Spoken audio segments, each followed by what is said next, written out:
La Voz de América presenta.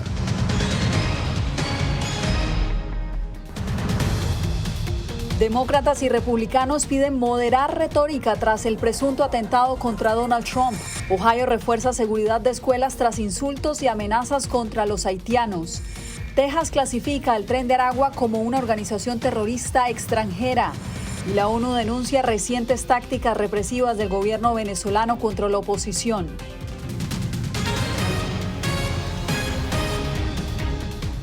Aquí comienza El Mundo al Día, les informa Yasmín López. A 2 días del presunto atentado contra el expresidente Donald Trump, los candidatos por la Casa Blanca retomaron sus eventos de campaña.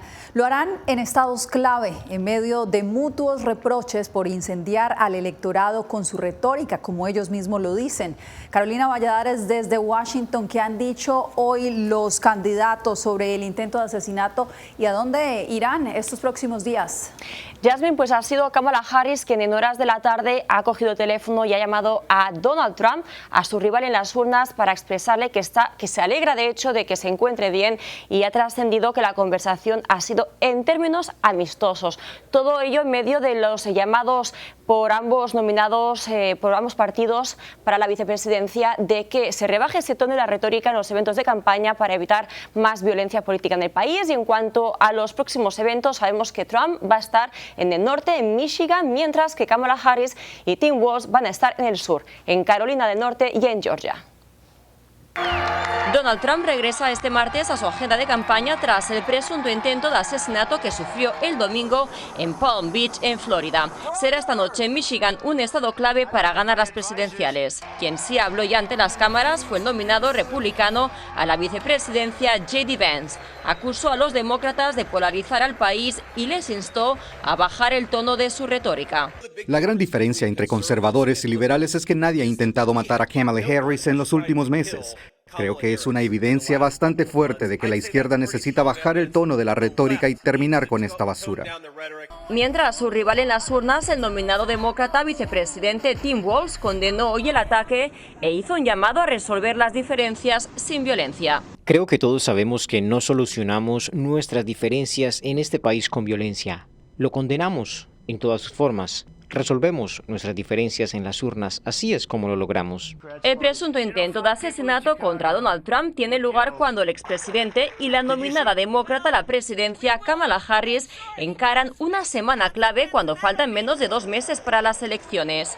Con Trump en el norte, en Michigan, este martes Harris y Walz intentarán ganar votos de los indecisos del sur, en Georgia y Carolina del Norte. También la investigación del FBI sigue su curso. En las últimas horas recabaron más pruebas que podrían dificultar la defensa del sospechoso, identificado el lunes como Ryan Roth, de 58 años, en custodia policial desde el domingo. Los datos del móvil muestran que el sujeto se encontraba en las proximidades del campo de golf unas 12 horas antes del enfrentamiento con el Servicio Secreto de Estados Unidos. Y en el vídeo hemos visto las imágenes del momento del arresto del principal sospechoso, Ryan Roth, quien por cierto respondió afirmativamente, Jasmine, cuando los agentes de policía le preguntaron si conocía la razón por la cual estaba siendo detenido. Carolina, pues gracias por esta actualización. Y hablando de retórica incendiaria, aumenta la polémica en Ohio tras los continuos insultos hacia la comunidad haitiana. A raíz de las afirmaciones infundadas que los acusan de comer mascotas, las autoridades registran más de 30 amenazas de bomba según la gobernación de ese estado. José Pernalete tiene el informe. A partir de este martes, autoridades policiales de Ohio reforzarán la seguridad en todas las escuelas de Springfield ante el incremento de amenazas de bomba registradas durante los últimos días. Hemos recibido al menos 33 amenazas de bombas separadas, cada una de las cuales ha sido respondida y cada una de ellas ha sido considerada falsa. Estas denuncias se incrementan luego de que los candidatos republicanos Donald Trump y J.D. Vance acusaran infundadamente a los haitianos en Ohio de comer perros y gatos. Este clima de tensión también ha generado muestras de solidaridad por parte de residentes de este estado. Queríamos venir aquí para apoyar a un negocio haitiano, así como para dar una vuelta por la ciudad y ver qué se siente, porque a nivel nacional están pintando un panorama que es simplemente horrendo. De acuerdo al censo estadounidense, Florida es el lugar donde se concentra la mayor cantidad de haitianos en el país. Se estima que sean más de 150,000 personas originarias de esa nación que residen en el sur del estado. Activistas y líderes religiosos de la pequeña Haití, en Miami, condenaron lo que a su juicio califican como una estigmatización contra los migrantes de ese país. Es un asunto antiinmigrante, especialmente de los que se benefician con el TPS y de los que han llegado con la proclama Biden. Porque esos ataques no son ataques solamente contra el pueblo haitiano y los inmigrantes haitianos aquí. Son ataques contra todos los inmigrantes y son ataques contra todas las personas de color. El candidato republicano a vicepresidente J.D. Vance ha reiterado sin mostrar pruebas que haitianos en Springfield se alimentan de gatos y perros. José Pernalete, Voz de América, Miami. La migración como tema de campaña estaría calando profundamente en las elecciones locales, sobre todo en los distritos fronterizos con amplia población hispana que no tiene una posición unificada sobre la migración. Víctor Hugo Castillo nos pone en perspectiva desde McAllen, Texas.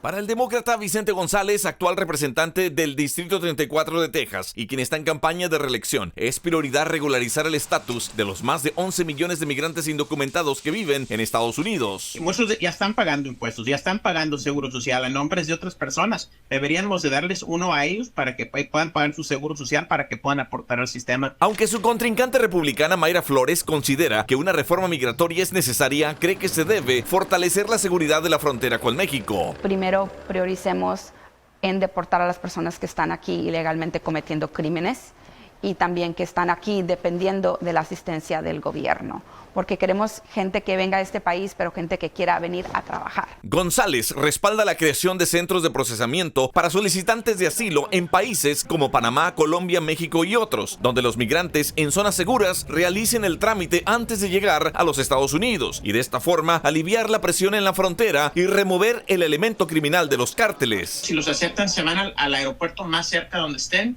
se suben a su avión y llegan a su destino final. Y si no los aceptan, ahí mismo los rechazan. Y si llegan a la frontera sin ver procesado su reclamo de esta manera, entonces inmediatamente son deportados a su país. Según el reporte político Cook, que provee los análisis independientes sobre elecciones, el distrito del Congreso 34 es un área donde usualmente los votantes se inclinan como demócratas y siguen con más atención las políticas de seguridad fronteriza e inmigración. Pero Flores, siendo republicana, ha recaudado más de $4 millones y González un poco más de 2 millones en contribuciones a sus campañas políticas, de acuerdo con los reportes de la Comisión Federal de Elecciones. El Partido Republicano nunca ha prometido una reforma migratoria, pero el Partido Demócrata sí ha prometido una reforma migratoria.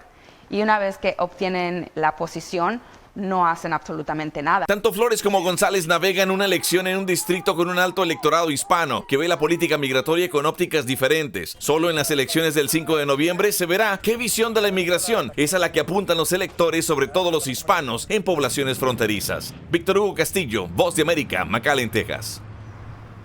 Las familias de 3 de los 6 hispanos fallecidos durante el colapso del puente Francis Scott Key en Baltimore en marzo pasado se preparan para presentar una demanda contra la empresa propietaria del buque que causó el accidente. Jacopo Luzzi nos amplía. Casi 6 meses después de que el carguero Dalí se estrellara contra el puente Francis Scott Key de Baltimore, en el estado de Maryland, familias de 3 de las 6 víctimas, todas inmigrantes latinos, hablaron por primera vez. En una rueda de prensa convocada por la organización Casa Maryland, las familias dijeron que buscan aún justicia a través de una demanda contra el propietario del buque que está tratando de limitar su responsabilidad por el accidente. Honramos la memoria de nuestros seres queridos a través de esta demanda y con nuestra lucha por el cambio sistémico necesario para proteger a los trabajadores a lo largo de este país que merecen mucho mejor. Rodeada de algunas de las otras familias que perdieron a sus seres queridos en el colapso del puente Key, así como algunos compañeros de trabajo, Castellón recordó a su esposo. La justicia significa que ningún niño tenga que crecer sin un padre, que ninguna esposa tenga que navegar por la vida solo, que ningún nieto tenga que reconocer a su abuelo solo a través de una fotografía desvanecida. La demanda será presentada antes del 24 de septiembre. El objetivo, evitar que un juez federal limite la responsabilidad de la empresa. Pero ¿saben qué? Nosotros no se lo vamos a permitir. El alcalde y los funcionarios de Baltimore se oponen a limitar la responsabilidad de los propietarios de los barcos. Mientras tanto, la Junta Nacional de Seguridad del Transporte y el FBI investigan de manera separada la colisión. Jacopo Luzzi, Voz de América. El gobernador de Texas, Greg Abbott, declaró al Tren de Aragua como una organización terrorista, una medida que permitirá movilizar recursos para enfrentar sus acciones criminales con todo el peso de la ley. Laura Sepúlveda con la información. Más de $100 millones destinó la gobernación de Texas para apoyar centros antipandillas en el estado. El Tren de Aragua ha sido clasificado como organización terrorista.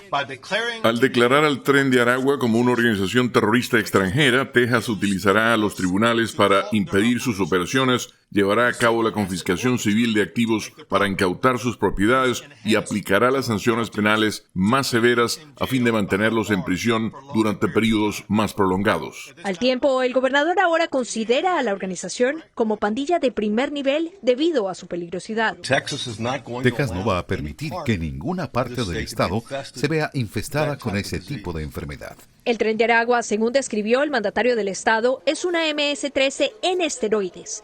En julio de este año, el Departamento del Tesoro de Estados Unidos los categorizó como organización transnacional al evidenciar expansión de su actividad criminal. Sin referirse específicamente a pandilla alguna, la Fiscalía de Condado de El Paso interpuso una demanda por presuntas irregularidades en el Hotel Getaway de la zona. Un juez posteriormente ordenó su cierre. Las demandas judiciales son herramientas estratégicas destinadas a abordar de manera rápida y eficaz los problemas de seguridad pública, hacer cumplir las normas legales y proteger a la comunidad de problemas persistentes o en aumento. Según Abbott, en marzo, más de 100 presuntos miembros del Tren de Aragua fueron detenidos después de que un grupo de migrantes forcejeara con la Guardia Nacional de Texas en la frontera a la altura del Paso. Laura Sepúlveda, Voz de América, Austin, Texas. En su más reciente reporte, la misión de determinación de los hechos de la ONU enfatizó las nuevas estrategias del gobierno de Maduro con las que, según el organismo, intensificó las acciones de represión tras las elecciones del 28 de julio. Álvaro Algarra nos amplía. El informe difundido este martes constata vulneraciones a los derechos fundamentales, un incremento de la persecución política y de represión a opositores del gobierno de Nicolás Maduro, que han sumido a la nación en lo que califica como una de las crisis de derechos humanos más graves de la historia reciente. Algunas de las violaciones a los derechos humanos que hemos investigado en este periodo representan la continuación de la misma conducta que anteriormente fue caracterizada como crímenes de lesa humanidad. Patricia Tapatá, experta de la misión de determinación de los hechos, indicó que el plan y la política represiva del gobierno se dirigieron a individuos que se atrevieron a criticar al presidente Maduro luego de las elecciones. En la semana después de las elecciones, el número de personas arrestadas fue de 2.200 personas, según cifras proporcionadas por el propio gobierno.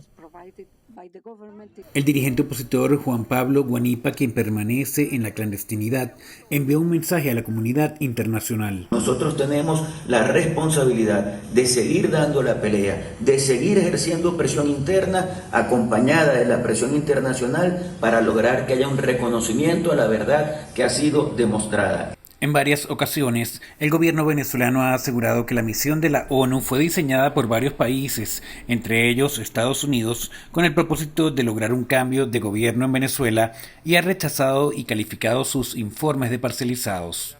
Álvaro Algarra, Voz de América, Caracas. En instantes, Chicago cierra albergues para migrantes. Expertos hablan de las consecuencias para esta comunidad.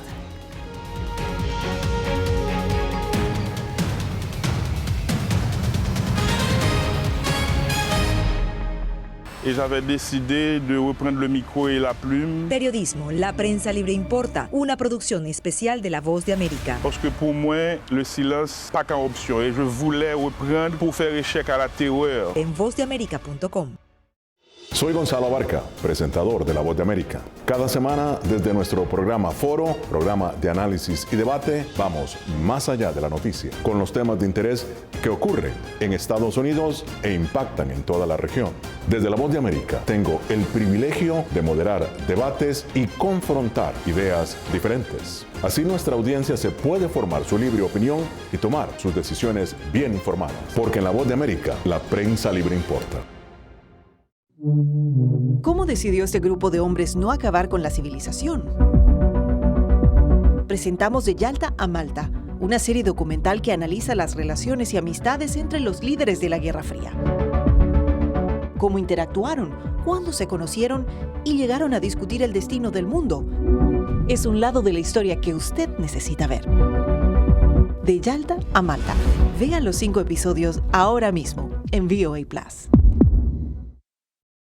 Hola, soy Natalí Salas Guaitero, conductora de La Voz de América. Desde pequeña desarrollé un gran deseo por darle voz a aquellos que son invisibles por una u otra razón. Ya ha sido reforzada. Me enorgullece ser parte de La Voz de América, un equipo en el que la ética y la búsqueda de la verdad siempre son el norte.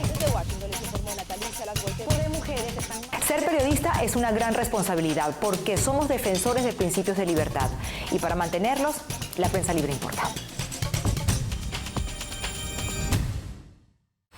Que empiecen a callar a periodistas, que empiecen a callar medios. Periodismo, la prensa libre importa. Una producción especial de La Voz de América. Porque al final lo que está en juego no son los medios de comunicación, sino la democracia de un país. Disponible en vozdeamerica.com.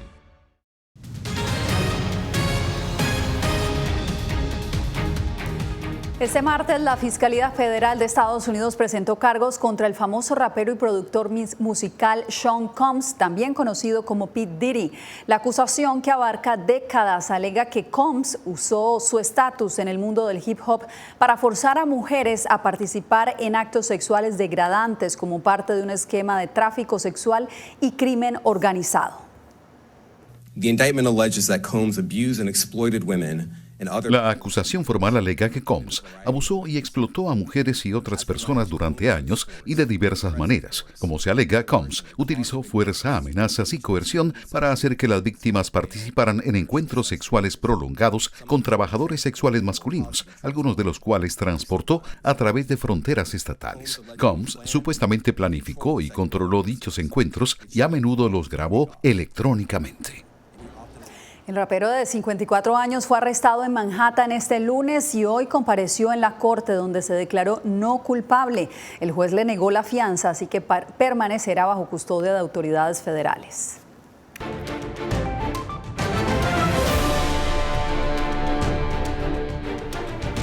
Autoridades en Chicago anunciaron el cierre de varios albergues para inmigrantes en busca de asilo. Enrique García Fuentes investigó sobre las potenciales repercusiones de la decisión. Este edificio es uno de 3 albergues para inmigrantes en busca de asilo que cerrarán sus puertas en las próximas semanas. El motivo del cierre: una baja en el número de inmigrantes trasladados en autobús de Texas a esta ciudad. Según la alcaldía de Chicago, en septiembre de 2023 había 12,000 inmigrantes viviendo temporalmente en albergues. Otros 3,000 pernoctaban en estaciones de policía y el aeropuerto O'Hare. Una preocupación para los inmigrantes que tendrán que mudarse de los 3 albergues es un posible cambio de escuela para sus hijos. Esta mujer, quien solicitó permanecer en anonimato, vive en otro albergue que no está programado para cerrar, pero dice que el eventual cierre la afectará enormemente. Por cómo llegan a la escuela, cómo los movilizo, dónde pueden, o sea, no tenemos transporte y no tenemos carro. Actualmente, 14 albergues acogen a 5,400 inmigrantes. Lo cierto es que vivir en estos refugios es temporal, según las autoridades. A la ciudad han llegado más de 48,000 inmigrantes y aunque ese flujo humano se ha reducido, inmigrantes continúan llegando, principalmente venezolanos. Estas 2 familias llegaron a Chicago hace unas semanas. Por eso estoy sacando los papeles lo más pronto posible, permiso de trabajo, ID, todo lo que se nos dé en nuestro alcance. Cerca de 1 millar de personas serán trasladadas de estos albergues que están a punto de cerrar a algunos de los 14 refugios que continuarán operando. En los próximos días, las autoridades ofrecerán detalles sobre el cierre de los albergues y sobre la creación de un sistema integral de vivienda temporal para inmigrantes e indigentes. Enrique García Fuentes, Voz de América, Chicago. En el tapón del Darién, frontera entre Panamá y Colombia, las cifras del gobierno panameño revelan una disminución del 31% en el paso de migrantes irregulares a lo largo de este año. Esto en comparación con el 2023. Jair Díaz nos envía el reporte. El gobierno de Panamá informó que en lo que va de 2024, al menos 244.243 migrantes han atravesado la selva del Darién, que conecta a Colombia con Panamá. Esta cifra representa una disminución de 110.056 personas en comparación con el mismo periodo del año anterior, con una reducción interanual del 31%. La mayoría de migrantes son originarios de Venezuela, Ecuador, Colombia y China. Desde Colombia, autoridades locales de Necoclí, paso obligatorio para centenares de migrantes, afirman que las cifras sí disminuyeron y lo atribuyen a las nuevas políticas de deportación en vuelos financiados por Estados Unidos, que se implementaron desde agosto pasado. Evidentemente, luego de revisar las cifras, de contrastar ahí los flujos del 2024 con respecto al 2023, sí vemos una reducción en un porcentaje. Para la experta en migración María Teresa Palacios, aunque el panorama de la reducción del paso de migrantes es alentador, el flujo no va a desaparecer. La migración no ha desaparecido porque las condiciones estructurales de desigualdad, de falta de oportunidades, de falta de acceso a derechos de las personas inmigrantes de países latinoamericanos no han desaparecido. Según la Armada de Colombia, debido a los cierres en la selva del Darién por parte de Panamá, migrantes estarían utilizando otras salidas ilegales, como por la ruta de la isla de San Andrés. Jair Díaz, Voz de América, Bogotá. Al volver, el presidente de Ecuador busca el regreso de bases militares extranjeras. Tenemos los pormenores en breve.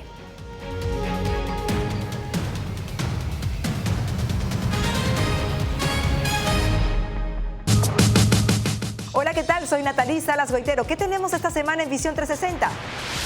Familias de nicas y ticos. Una muestra de que el amor puede cruzar fronteras. Adultos mayores se unen para practicar melodías usando solo una campana. Y les contamos la historia de los silleteros de Medellín, figuras seminales de la tradicional industria de las flores que ha hecho tan famosa a Colombia. Disponible ya en vozdeamerica.com.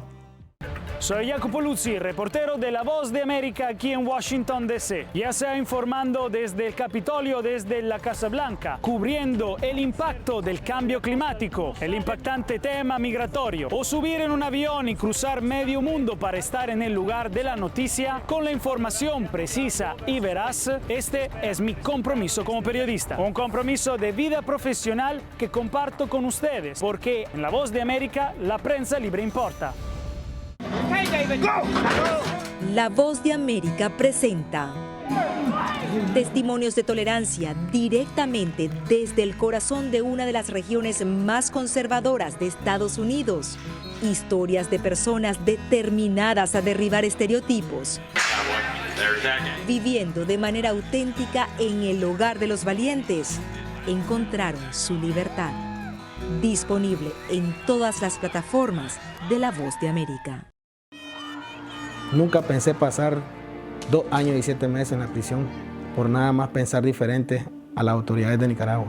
Una vez que bajamos del avión, acá en Estados Unidos, en Washington, nos damos cuenta que estamos libres porque no sabíamos si también veníamos a una cárcel, no sabíamos nada.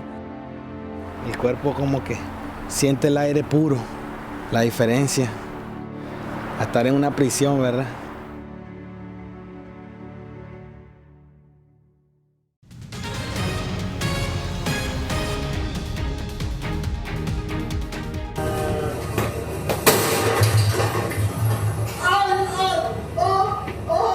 Al menos 9 muertos y más de 2.800 heridos, entre ellos miembros de Hezbollah, dejó en el Líbano una serie de explosiones de víperes, también conocidas como buscapersonas, según el ministro de Sanidad libanés. El funcionario recomendó a los ciudadanos que poseen estos localizadores a deshacerse de ellos. Las detonaciones que causaron heridas al embajador de Irán en el Líbano fueron descritas como la mayor brecha de seguridad en casi un año de conflicto con Israel.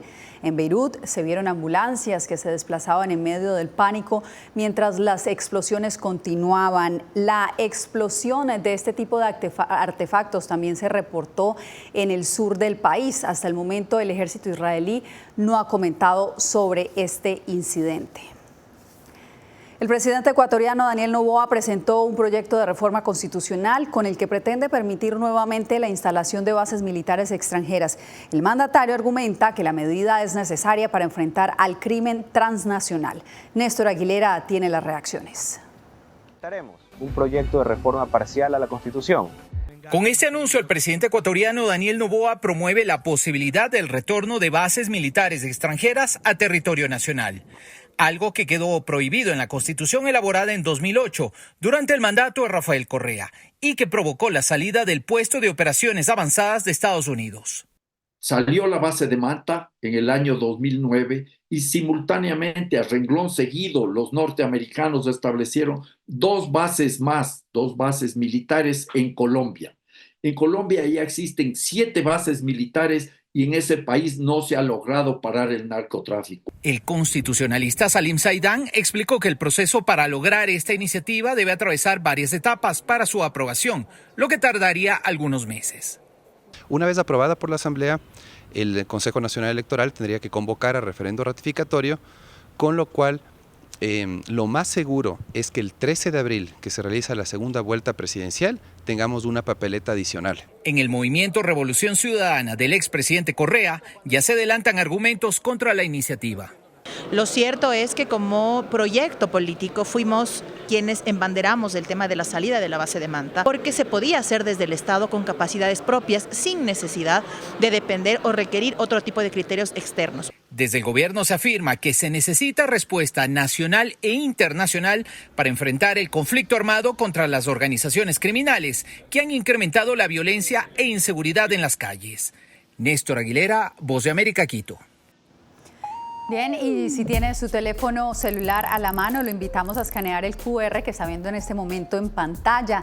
Desde allí podrá descargar nuestra aplicación VOA Plus. Allí también podrá ver no solo nuestras noticias, también las series especiales y los documentales exclusivos producidos por La Voz de América. Nosotros hacemos otra pausa, pero usted no se mueva, regresamos en instantes. Siento miedo de ejercer periodismo. Periodismo. La prensa libre importa, una coproducción de La Voz de América y Teleamazonas. Siento miedo de decir que soy periodista. Disponible en vozdeamerica.com. Soy Celia Mendoza, corresponsal internacional de La Voz de América. Desde que me uní a este equipo de profesionales hace más de una década, he tenido la oportunidad de descubrir un mundo de noticias que comparto con ustedes. La Voz de América habló con el director. Porque siempre estoy en el lugar de los hechos, entregando información veraz, clara y precisa, manteniendo nuestro compromiso periodístico, porque en La Voz de América, la prensa libre importa. Retroboa. Soy Salomé Ramírez. Soy Mixi Macías y te invitamos a que conversemos de los temas actuales que más te interesan. Acompáñanos en un podcast en vivo en las plataformas digitales de La Voz de América. ¿Qué me pongo mañana? ¿Te regresas para el crucero? Todo incluido. Conéctate con nosotros a través de Retroboa en las plataformas digitales de La Voz de América.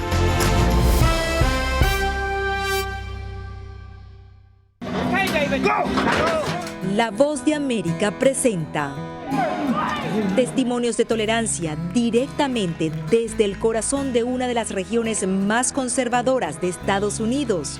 Historias de personas determinadas a derribar estereotipos, viviendo de manera auténtica en el hogar de los valientes. Encontraron su libertad. Disponible en todas las plataformas de La Voz de América. En Cuba no se matan a los periodistas. Periodismo, la prensa libre importa. Una producción especial de La Voz de América. Su énfasis se pone en la destrucción moral del individuo. Disponible en vozdeamerica.com.